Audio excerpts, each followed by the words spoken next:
Tonight on the show, we talk about Auburn's blowout loss at Georgia. We break down a few key plays that went both ways for the Tigers in Athens on Saturday night, and we look ahead. Where does Auburn go from here with only 2 games remaining to get back in the race for this season? All that tonight on Auburn Intel.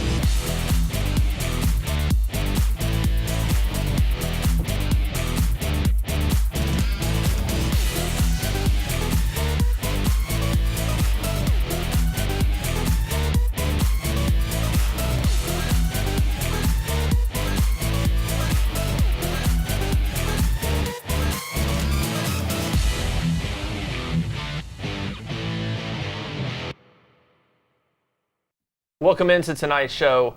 The old saying is don't let one team beat you twice, but that's exactly what happened to Auburn following a surprising loss at home to Texas A&M. Auburn faced a tough task heading to Georgia to face a hyped-up Bulldogs team welcoming back Todd Gurley.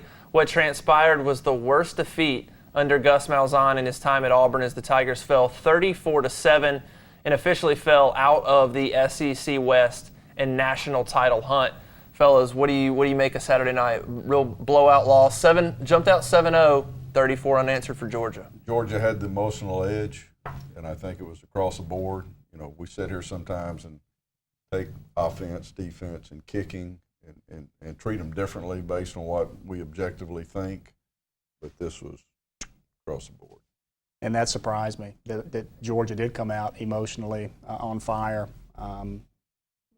Compared to what Auburn did, considering that Auburn typically has more kids from the state of Georgia. You think that this game means more to those guys. Auburn still had a lot to play for with where they sat in the playoff rankings and still had an outside shot of getting to Atlanta.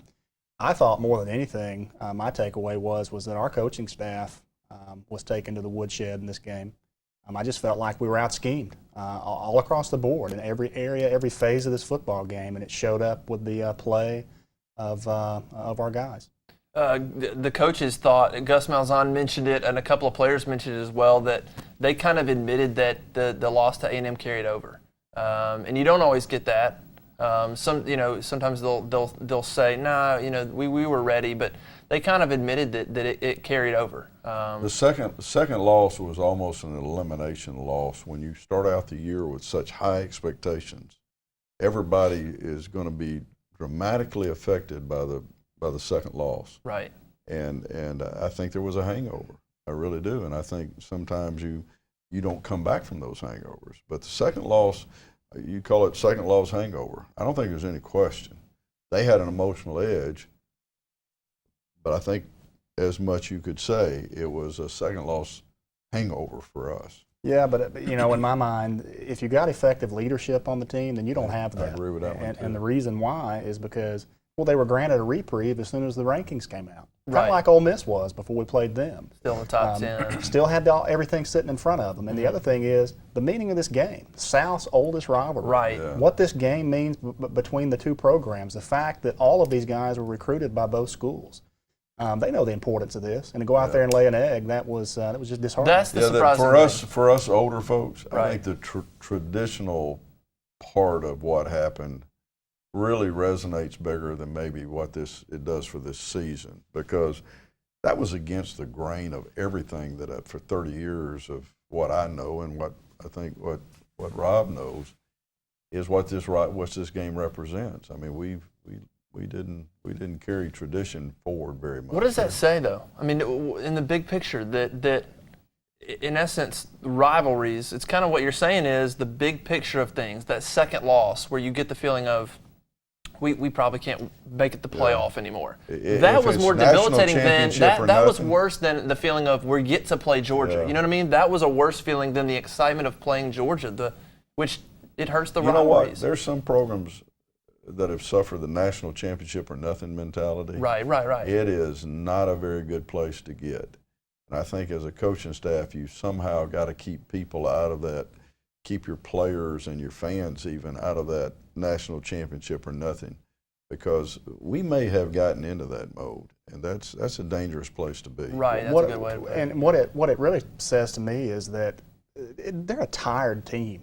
That there's something about them that just Gary Danielson said that on the radio. He said that look like they're out of gas. And that's what. And I can't. Really? But I don't know if it's emotionally or if it's physically or if it's from searching for something that's just not there. I don't know what it is, but I agree with they you. Just don't hit on all cylinders like they did at the beginning of the year, and it shows up in the execution. The one place it has been obvious to me all year, and as a guy that sat down and evaluated film of where you were as a football team, all those years I did it, when you're not busting your on special teams, it shows up when you're running that film back and forth. And this team literally has, I think the barometer and the thermostat were both there the whole year when this team didn't go out there and throw their bodies around on the special teams. That is very, very telling.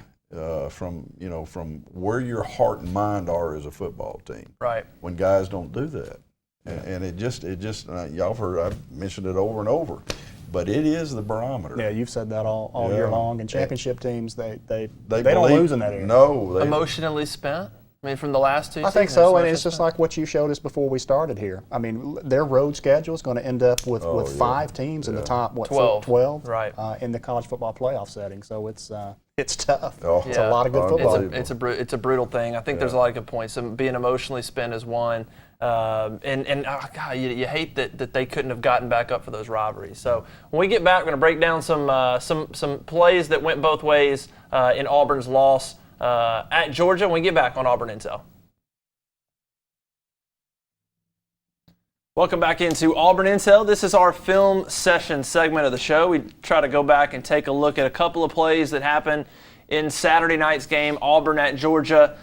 There weren't a lot of good ones for Auburn. We found the one. We're going to look at 2 plays, one Auburn touchdown, one Georgia touchdown that really, I think, they were kind of microcosms of the whole game of what could have been and what did happen. We'll take a look at the first play was Auburn's opening drive. Couldn't have started better for Auburn.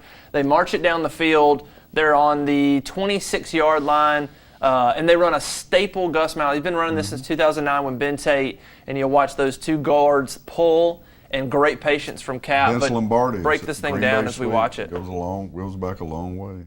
And it's a quick there, and you see patience by Cap, and good burst, right? Yes. What do you see, Rob? Yeah, I mean, he got down the side. I was really more impressed by how we got in that position. Right. I mean, we attacked the perimeters. We took what Georgia gave us. We didn't get behind the sticks. Yeah. We didn't have to make any 3rd and long conversions. Yeah. And but Roll yeah, it back. I mean, it's just it's a textbook play. I mean, everybody does their job right Great here. blocking right We here. blocked Great blocking. everybody. We blocked Yeah, everybody. they blocked it. They blocked it. And even one of the guys pulling didn't have to block anybody. Yeah. I mean, he was, it was just. What you call an untouched. So it was like a normal play for him, is what you're saying. Okay. Hey, I mean, Cameron Artis-Payne hit it hard, and I mean, you watch that and how they start the game, and you think that's. And right. why didn't that continue? Most of his yards on the first 2 drives, he barely. We got away from it. We got to where we started throwing the ball. We got behind the sticks a lot. We dropped passes. Yeah. We just didn't. I think our running game never looked ineffective, but the balance of offense became very ineffective. I think there was never a time in the game where I ever thought that we couldn't run it, but I think there were times in the game where I didn't think Nick could find anybody open. Right. I didn't think we got a couple of dig routes in there behind linebackers, but all in all, I think the passing game really was extremely. I think we missed Duke, but I think that they covered us better than we. Which without Duke, you'd think you'd go to the run more. And I understand Georgia did a good job of bottling things up. They didn't allow huge runs, and maybe Gus got impatient. But you look at what Cameron Artis-Payne did, 26-yard run on that play. I think he probably had 50 of his 90 yards in the first 2 drives, and then I think it was a combination of not having Duke, of them knowing that we want to run the ball, so we're going to stack the box and make you throw it. Nick Marshall not being on, and we talked about this in the Game Day Bunker broadcast. Jeremy Pruitt, having spent 4 or 5 years in Alabama, prepared 2 months for Auburn in the national title game, He was a leg up in preparation. But he for this shouldn't game. be, because it should go both ways. It should, but this is a different group, different personnel. I mean, these aren't the same people. But they're no more talented. I mean, they're not. I mean, Florida just sat there and ran I formation for 420 yards. Well, I can guarantee you that he's probably lived, slept, and breathed Gus Malzahn's offense for the last 3-4 years, whereas Gus Malzahn probably doesn't pay any attention to what Georgia's doing. Yeah, I believe that. I believe that. I think there were some zone concepts that he brought that he knew that we weren't going to handle very well. Zone concepts. And I think that you've got to be a very accurate route runner and passer. And I think you can look over time and say, we're not a extremely accurate route runner and passing team. That's not what Nick is. That's not what our receivers are. Yeah. And I think they got us on it. And the only way we could have got them out of it would have been dominant running the ball. But you've got to force your hand running the ball. We never really forced our hand running the ball. We tried to maintain the passing game as an integral part, and I think the passing game never lived up to its side of this balanced offense. Let's take a look at this last play, and honestly, we could have picked a million Georgia plays. They had a lot of success, but this one stood out to me. Fourth and one, 9 minutes in the second quarter, 7-7 ball game. Mark Richt calls timeout, decides to go for it. He comes out here. Now, I saw it. Everybody saw the problem, and Auburn didn't adjust. Point out what you see right here and what Auburn doesn't do. It's an unbalanced set. This is a tight end lined up at tackle. Point out the center, by the way. Right, the center is here. The center is right in the on the left-hand side of the formation. This is an extra tackle. There's 4 offensive linemen on this side. A lot of red over here. And there's an offset fullback who might even be a guard. I can't tell. That might be another lineman in the backfield. The problem is over here you just count. I mean, it's a simple numbers game. You know, it is a numbers game. If they we got 4 over here, they got 2. Now what that leaves is everybody else. 4 to 2 means you're 2 short over here. Yeah, but my and whole, 4 defensive linemen on 3 and 3 on none. Which means a couple of things. Either these linebackers have to be able to get us out of that, or somebody over here on the sideline needs to recognize that and call timeout. All right, match a timeout. Look at these guys. There's nowhere to block. But look who they're blocking. Right, they're blocking. They're blocking a safety, a corner, a safety. Yeah. I mean, they're blocking little guys. Exactly bodies on bodies don't match up over there. So not only any defense is going to have more guys than the offense has available to be successful. But not only do they have a blocker for everybody, but they've got big blockers on little guys. I mean, it's just a complete mismatch. We're trying to make we're trying to line up a bare defense, which and is threes. He has no. I mean, that's Rudy Ford. He's got no shot. No shot at all. An odd man front does not adjust very well to unbalanced, and it was a nose man 2-3 techniques, and then outside of that, they moved us 2 gaps. I'm just surprised that Auburn wasn't. I mean, they do the same thing. They put Braden Smith in. They do the same thing. People put that extra lineman in, and to not recognize that all those guys are on one side, and to get. I think that play encompasses a bigger issue, that they looked at the tight end and just made that call. There was no intuition. There was no instinctual thing that the tight end's there, but there's their fullback. There's an extra. Something's going on over here. I'm gonna make a call. I'm gonna be a smart player and make a call. They're just programmed. Well, and they got killed. We've heard communication being an issue all year. This is football IQ. I mean, this is just not a high football IQ to get put in that position. But you got to also put some blame on a defensive staff for not seeing. Hey, we're not lined up right. Call timeout. Right. Georgia had just called timeout to line back up. This is not the first time Georgia's lined up unbalanced. Yeah. Georgia, I know Mike Bobo. Yeah, they do it. Calling the plays. This is part of their personality. Yeah. And it's part of their personality against 8-man front. So this shouldn't have been that big a surprise. Yep, tough play. Big play for Georgia. Goes up 14-7. They never trailed again. When we get back, we're going to talk about where does Auburn go from here? How do they get back on the right track on Auburn Intel? Welcome back into Auburn Intel. Where does Auburn go from here? The Tigers face Samford at home this Saturday before heading to Alabama, number 1 ranked Alabama, for the Iron Bowl for the season finale. Out of any contention for a championship, Auburn has to find a way to rebound, as 4 and 5 losses at this point are staring the Tigers right in the face.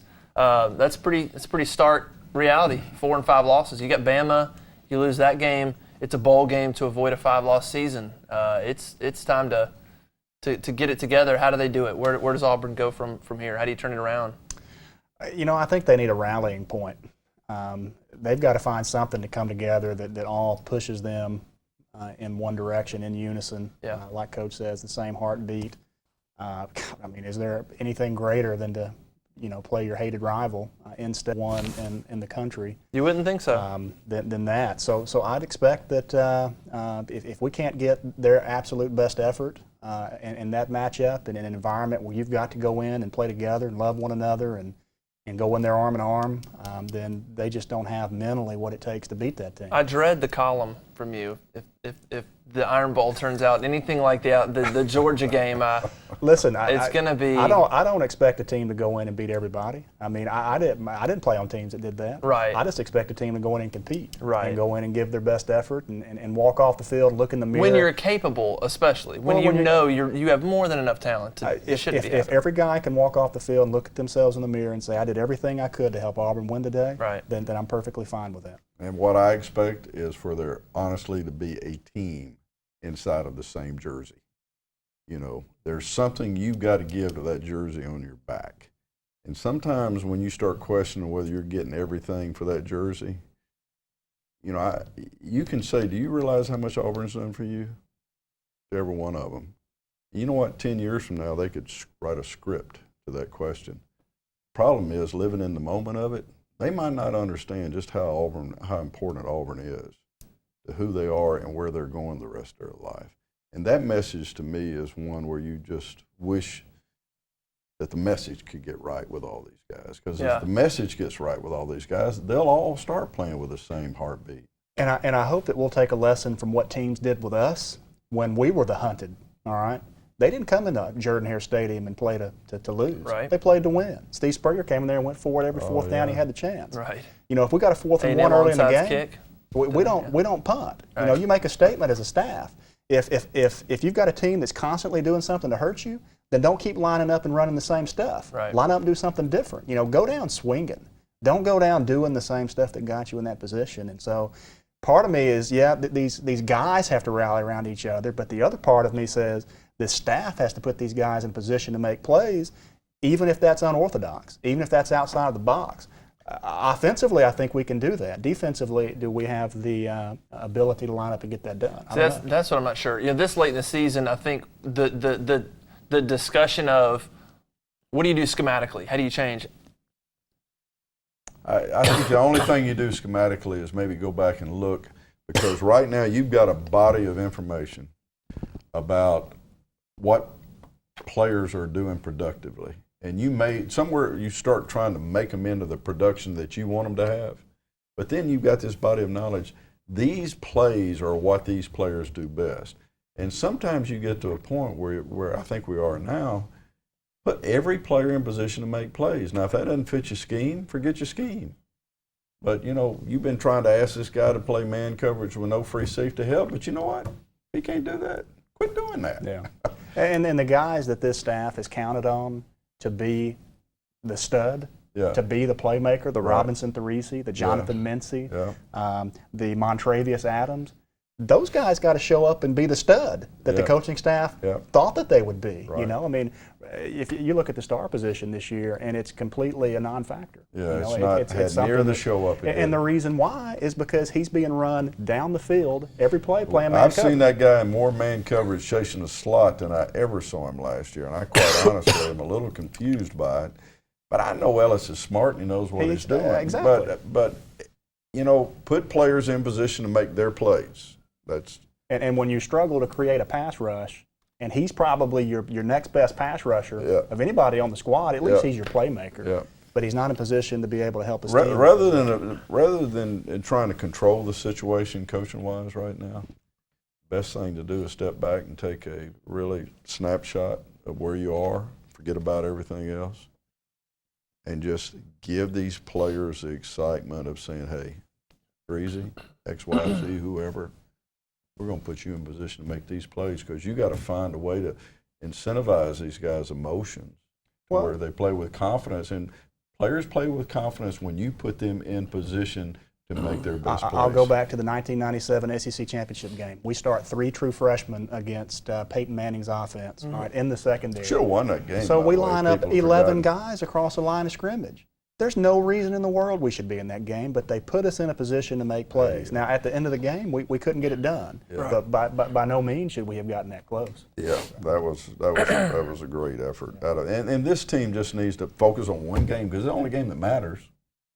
One game, and practice it this week, not Sanford, and put these guys in position to make plays, and take what you have been trying to get them to do. You know what? You're not going to change them in 2 weeks. You know, put them in position to make plays. How big will just the confidence be, for for one game? If you can just get a little bit of shot in the arm, is what I'm saying. How big is a shot in the arm? I think we'll be full of piss and vinegar, to be honest with you. I'm laughing at your voice. Yeah, I appreciate it. Because, this is what it is, and we're going to go out there and get after them now, baby. Yeah. I mean, we will. I don't think there's an ounce of quit.